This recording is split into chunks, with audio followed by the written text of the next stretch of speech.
नमस्कार दोस्तों, ओम नमः शिवाय। दोस्तों, स्वागत है आप सभी लोगों का एक बार फिर से YouTube चैनल वैदिक वास्तुशास्त्र में। दोस्तों, पूरे 500 सालों के बाद बन रहा है दिव्या सहयोग 18 सितंबर हरतालिका तीज। इस दिन यानी हरतालिका तीज के दिन चुपचाप गाय को खिला दी। यह एक छोटी सी चीज खिला दे, रोड़पति से करोड़पति ही मिलेंगे। सभी संकटों और कष्टों से मुक्ति, मृत्युदंड, पितृ दोष से तुरंत होगा खत्म। पूरे साल आपके घर में भरे रहेंगे अन्न धन के भंडार। यूं कहें कि आपकी 7 पुश्तें तक करेंगी रुपयों पैसों पर राज। दोस्तों, 2 दिनों तक बैंक बैलेंस बढ़ता चला जाएगा, सभी दुख दूर हो जाएंगे और सुख आपके पास आ जाएगी। यार, उसको सुख आपके कदम तुम आएंगे। साथ साथ भगवान शिव, माता पार्वती की सदैव आपके ऊपर कृपा बरसी की भगवान भोलेनाथ बहुत प्रसन्न हो जाएंगी यदि आप यह एक छोटी सी चीज चुपचाप खिला देते हैं गाय को हरतालिका तीज यानी कि 18 सितंबर को। तो यकीन मानिए दोस्तों, तत्काल गरीबी आपके जीवन से समाप्त हो जाएगी। जो भी जीवन के दुख, दर्द, संकट, कष्ट है, उन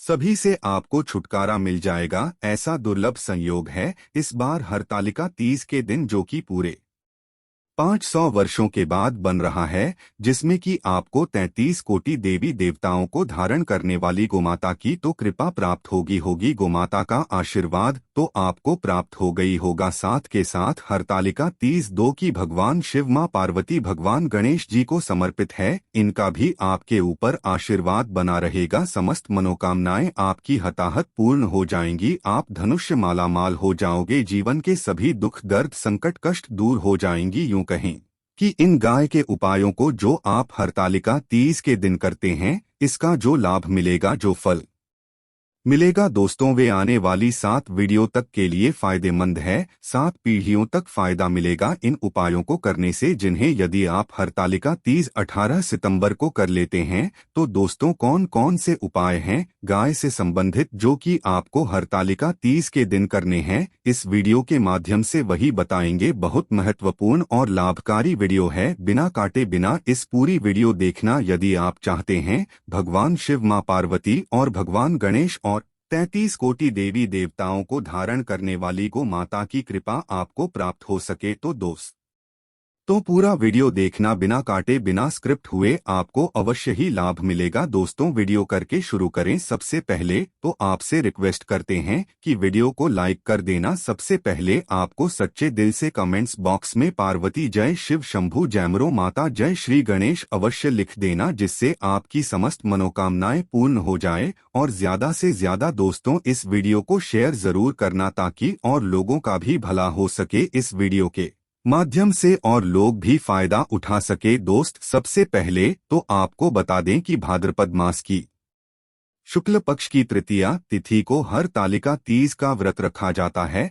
आपको बता दें कि इस बार जो है बहुत ही दुर्लभ संयोग में है। इस दिन महिलाएं भगवान शिव, मां पार्वती की पूजा करती है। वे शुक्र, सुखी वैवाहिक जीवन और संतान की प्राप्ति के लिए प्रार्थना करती है। हरतालिका तीज मुख्य रूप से राजस्थान, मध्य प्रदेश, उत्तर प्रदेश, बिहार और झारखंड में मनाई जाती है। हरतालिका तीज को सबसे बड़ी तीज माना गया है। हरतालिका तीज इससे पहले हरियाली तीज और कजरी तीज मनाई जाती है। आपको बता दें, हरतालिका तीज व्रत के पुण्य प्रभाव से अखंड सौभाग्य की प्राप्ति की मान्यता है। इस दिन सुहागिनी महिलाएं निर्जला और निहार व्रत रखकर पति की लंबी आयु के लिए व्रत रखती हैं और कहते हैं कि इस दिन व्रत को रखने से कुंवारी कन्या को भी मनचाहा वर मिल जाता है। आपको बता दें, हरतालिका तीज के दिन भगवान श्री गणेश, भगवान शिव और माता पार्वती की पूजा की जाती है। दोस्तों, भगवान गणेश जी को तिलक करके दूर्वा अर्पित करें, भगवान शिव को फूल, बेलपत्र, शमी पत्र अर्पित करें और माता पार्वती को श्रृंगार का सामान अर्पित करें। तीनों देवी देवताओं को वस्त्र अर्पित करने के बाद हरतालिका व्रत जो है, इसके बीच की यह व्रत कथा आपको पढ़नी चाहिए और सुने। इसके बाद भगवान गणेश जी की आरती करें और भगवान शिव, माता पार्वती की आरती करने के बाद उन्हें भोग लगाएं और यथाशक्ति सामर्थ्य के अनुसार प्रसाद वितरण करें। आपकी मनोकामना हो जाएगी। और दोस्तों, साथ के साथ इस दिन यानी हरतालिका तीज के दिन जो यदि संभव हो सके तो अन्न, धन, वस्त्र कुछ न कुछ दान जरूर करें। इतनी सुंदर असमर्थ के अनुसार ऐसा करने से भगवान शिव, माता पार्वती प्रसन्न होते हैं और भगवान गणेश जी प्रसन्न होकर समस्त मनोकामना हो जाती है और व्यक्ति व्यक्ति के जीवन में कभी भी किसी प्रकार का कोई दुख दर्द संकट कष्ट नहीं रहती तो कुछ ना कुछ दान जरूर करें, कुछ भी बने आपसे। और दोस्तों, अब बात करें कि गाय से संबंधित कौन कौन से उपाय आपको इस दिन यानी हरतालिका तीज के दिन जरूर करनी चाहिए, जिससे भगवान गणेश, मां पार्वती और भगवान शिव की कृपा प्राप्त हो। गो माता की कृपा सदैव बनी रही। तो दोस्तों ध्यान से सुन दोस्तों, सनातन परंपरा में गाय गंगा और गायत्री का बहुत ज्यादा धार्मिक महत्व है। मान्यता है कि वो माता के शरीर पर 33 कोटि देवी देवताओं का वास होता है। गोमाता की सेवा एवं पूजा करने वाले जातक पर इन सभी देवी देवताओं की कृपा बरसती है। गोसेवा से न सिर्फ इस जन्म के बल्कि पूर्व जन्म के भी दोस्त दूर हो जाते हैं। प्रत्येक सुबह जब आपके घर में बहुजन बनना प्रारंभ हो तो सबसे पहले बनाई गई रोटी को आप गौ माता के नाम से निकाल दें और भोजन करने से पूर्व गोमाता को इस रोटी को खिलाए। यदि संभव हो तो काली गाय को खिलाइए। यदि काली गाय ना मिले तो सफेद गाय को भी आप ला सकते हैं। प्रत्येक पूजा और मांगलिक कार्य में घुमाता या उनसे जुड़ी चीजें जैसे गाय का गोबर, गोमूत्र, गाय का दूध अथवा गाय के दूध से बना घी अवश्य शामिल करें। इससे आपको पुण्य प्रभाव की प्राप्ति होगी। सनातन परंपरा के अनुसार जिस घर में गाय होती है उस घर से जुड़े सभी वास तो दोस्त स्वतः ही समाप्त हो जाते हैं। किसी भी पूजा में गाय से प्राप्त पंचगव्य युक्त पदार्थ का उपयोग अवश्य शामिल करें, क्योंकि पंचगव्य के बिना कोई भी पूजा पाठ और हवन सफल नहीं होता। तो वो कृपा पाने के लिए प्रतिदिन, सप्ताह अथवा महीने में परिवार सहित एक बार वो साला जाने का नियम जरूर बनाएं और वहां गायों को हरा चारा जरूर खिलाएं। इससे आपको शुभ फलों की प्राप्ति होगी और साथ ही साथ गोसेवा और गोपूजा से 9 ग्रह समाप्त हो जाते हैं और इनसे जुड़े 200 का निदान हो जाता है। गर्मियों में घूमा तो को पानी पिलाए और दी में गोमाता को गुड़ अवश्य खिलाएं। ये ध्यान रखें कि गर्मियों में गाय को गुड़ न खिलाएं। अनेक देवी देवताओं को अपने शरीर पर धारण करने वाली गोमाता से जुड़े कई शुभ और अशुभ संकेत भी होते हैं। मसलन गाय का दूध दुहते समय यदि गाय ठोकर मार दे और सारा दूध बिखर जाए तो अपशगुन होता है। यदि कोई यात्रा पर निकल रहा हो और गाय अपने बछड़े को दूध पिलाती सामने आ जाए तो निश्चित रूप से जिस यात्रा के लिए आप निकले हैं वे यात्रा आपके लिए अवश्य सफल होगी और वह काम जिसके लिए आप निकले हैं वे अवश्य ही वो होगा। यात्रा पर जाते समय बाईं ओर गाय की आवाज आना और रात्रि में गाय की हुंकार करना भी शुरू होता है। गाय के साथ आप भूलकर भी ये काम ना करें, अन्यथा मिलता है घोर नरक और जीवन भर की परेशानियां। जब दोस्तों गाय को रास्ते पशु बनाए जाने और इन्हें मौलिक अधिकार दिए जाने की बात हो रही है तो सवाल उठता है कि गाय जब भारतीय संस्कृति का एक हिस्सा है तब भी गाय के साथ लोग खराब व्यवहार कैसे कर लेते हैं। गाय दर दर भटकती रहती है, भरपेट इन्हें चारा तक लोग नहीं देते। गाय जब तक दूध देती रहती है तो उनकी सेवा होती है और जैसे ही दूध देना बंद कर देती है तो लोग इन्हें उनकी किस्मत पर छोड़ देते हैं, सड़कों पर और गलियों में भटकने के लिए। ऐसे में गोवंशी जीवों को कोई डंडे से मारता है तो कोई उन पर पानी डाल देता है, कभी वाहनों से इन्हें ठोकर लग जाती है तो कभी बीमार होकर बेचारी एक गाय दम तोड़ देती है। ऐसे में जरूरत है इन बातों को जानने की कि गाय को लेकर शास्त्रों में क्या कहा गया है, गाय के साथ आपको कैसा व्यवहार करना चाहिए। या दोस्तों, गाय को कभी भी मारना पीटना नहीं चाहिए। शास्त्रों में गाय को माता का दर्जा दिया गया है। गाय को मारने पीटने वाला माता को मारने पीटने वाले के समान आपका भागी माना जाता है। ऐसे घरों को नरक लोक में वर्षों तक कष्ट भोगना पड़ता है, अगले जन्म पशु योनि में मिलता है। कथा है कि गौतम मुनि ने गलती से गाय को डंडा मार दिया था जिससे गाय की मृत्यु हो गई थी और इस पाप से मुक्ति के लिए इन्हें वर्षों तक तपस्या करनी पड़ी। भगवान श्री कृष्ण जी ने बेल स्वरूप में आए वृतासुर का वध कर दिया था, जिससे मुक्ति के लिए श्री कृष्ण को संपूर्ण तीर्थों को एक कुंड में बुलाना पड़ा और इस कुंड में स्नान से वह पाप मुक्त हो गई थी। या दोस्त, उषा के साथ जो लोग पानी पी रही गाय को भगाते हैं वे घोर पापी के भागी बनकर नरक भोगते हैं, ऐसा पुराण में बताया गया है। जबकि 2 लोग गाय के लिए प्याऊ और चारा बनवाते हैं वह मां भाग्यवान होते हैं। ऐसे लोग घोर पाप से मुक्त होकर स्वर्ग आ जाते हैं और बड़े ही धनवान कुल में जन्म लेकर सुख भोगते हैं। और साथ ही साथ आराम कर रही गाय को कष्ट देकर कभी भी उठाना नहीं चाहिए। कहते हैं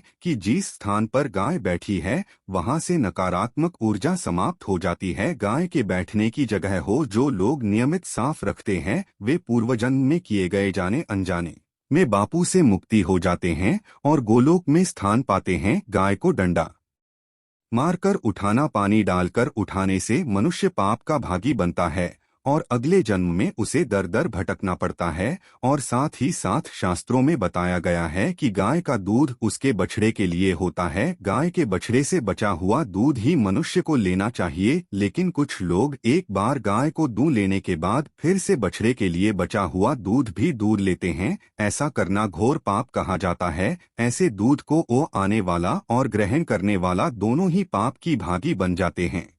दोस्तों, साथ ही साथ शास्त्रों में कहा गया है कि गोवंश यानी गाय और बैल की पीठ पर नहीं बैठना चाहिए। इनके पीठ पर बैठने से महापाप लगता है। ऐसे लोगों को नरक की यातना भुगतनी पड़ती है। एकमात्र महादेव के अंश के उत्पन्न नंदी ही गोवंशी है, जिस पर स्वयं महादेव और महादेवी सवारी करती है। क्योंकि नंदी ने स्वयं अपनी शिक्षा से महादेव की सवारी बनना स्वीकार किया था। और साथ ही साथ शास्त्रों में गाय के दान को बहुत ही महत्व दिया गया है। लेकिन ऐसी गाय का दान कभी नहीं करना चाहिए जो बूढ़ी और बीमार हो। कठोपनिषद में नचिकेता की कथा भी इस संदर्भ में है कि जिस नचिकेता ने पिता द्वारा बूढ़ी गाय को दान करने पर आपत्ति जताई थी, दूध देने वाली और बछड़े सहित जो लोग गाय का दान करते हैं वह महान पुण्य को प्राप्त करके स्वर्ग में इस स्थान पाते हैं। दोस्तों, साथ ही साथ सूर्य, चंद्र, मंगल या शुक्र की युति राहु से हो तो पितृदोष होता है।